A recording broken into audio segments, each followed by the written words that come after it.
work to end cash bail or the work to strengthen. During your life, people are going to tell you that you can't do things, that what you're trying to do is impossible, and they're just going to flat out tell you, no, you can't do that. And what you should be able to do is take that and use that as fire to keep burning for your passion. Let that motivate you. Let that excite you. Let that make you more focused on what you really want to do. So that way, once you achieve your goal, you'll go back and tell them, hey, you told me I couldn't do it. And they'll look at what I just did. I did everything you told me I couldn't do. And that will be an incredible feeling to do. Joe, that I will give him that perspective and always be honest with him. Every time somebody tells you no, or that you aren't able to do that, or it's impossible, you should view that as an incredible opportunity for you to open their eyes to the possibilities that you can make, to show them that you are super motivated and you aren't going to take no for an answer. You can do anything you put your mind to with enough time, focus, and dedication. You can accomplish anything you can possibly think of, because that's how determined you are to get stuff done. Now, if you have to wake up early to get more hours in your day in order to accomplish that goal, then you do that. If you need to take shorter lunch breaks, or if you need to take time off from your other job to focus on your goals and your dreams, And so we have to work to achieve that goal. But our goal is the goal of parents. And then by all means do that. Figure out a way to accomplish whatever it is you want to accomplish it, and make that your number one priority. Never give up, always stay focused on it, and strive to be the very best that you can. we are bold,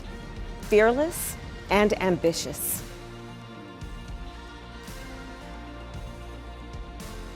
Raised to not hear no. Let me be clear about it. So it wasn't like, oh, the possibilities are immense. Whatever you want to do, you can do. Many people will tell you it is impossible, but don't listen. I mentor a lot of people, and I tell them that there will be people who will say it's not your turn, it's not your time, no one like you has done it, and I'll tell them, and don't you listen, and then I will go on to tell them, I eat no for breakfast. I was at the Capitol that morning, and then I was in a meeting, and I was told that I should leave, and then I was taken to a secure location with my husband. We watched. You are absolutely right. It was seismic. It was an inflection moment. You know, sometimes we think an inflection moment is the bringing of something that is positive. No, it was in many ways a reckoning. It was an exposure of the vulnerability of, let me tell you, at the risk of sounding like an idealist, I used to have this debate with my mother. Mommy, you're a pessimist. And she'd say, you're an idealist.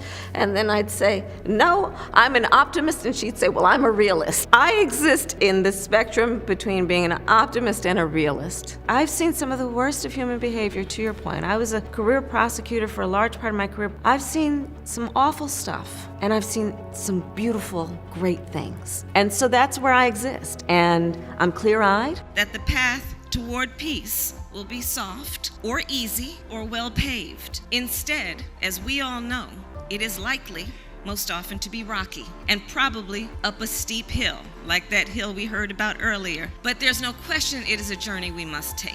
So let's shine a light then, and let's speak truth to allow us to be on a path toward peace. So as we all know, we are at then this inflection moment in the history of our country, like that moment when my parents first met. And this is a moment then that we know where our country is witnessing an assault on our deepest values, an assault on our commitment to equality, to fairness, and to justice. So let's speak truth that we have been reminded of too often over these past few months. I don't know, but I think that we have to speak truth. And when we speak truth, it is based on fact. And the way that you know fact is you inform yourself and educate yourself. And on this subject, it's about recognizing that there are huge disparities in this country based on race. They cannot be denied, and they must be addressed. You know, we can't talk, like, look, here's the thing, and I'll also set this point. I'm not mad at anybody for playing by the rules, working hard, and achieving success.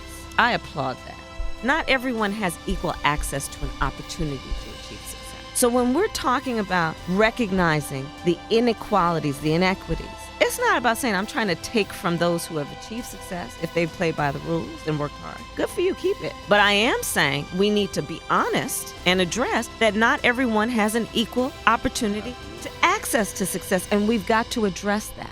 I have a complicated relationship. When I first ran for DA, when I first ran for Attorney General, people said to me, nobody like you has done this, they're not ready for you, and the first polls that came out suggested to everyone that we couldn't win. And so from then on, I've just kind of felt like, you know what, I'm gonna pay attention to the people, and then I'll leave it to the consultants to pay attention. You know, I felt strongly that we needed to have a full discussion about that era in our country. It was a discussion that had been occurring for probably about 2 weeks before the debate, and I felt the need to be sure that we are reflecting true history as it relates to integration of the schools and the need to force integration, because there were so many states that were adamant against whisper like it's a secret among us. Black and white, I was bused since that debate. It's something that it has not been the subject of much discussion in the last few decades, but it is something that impacted millions of people in our country. It's an important reminder that we have to always remember our history and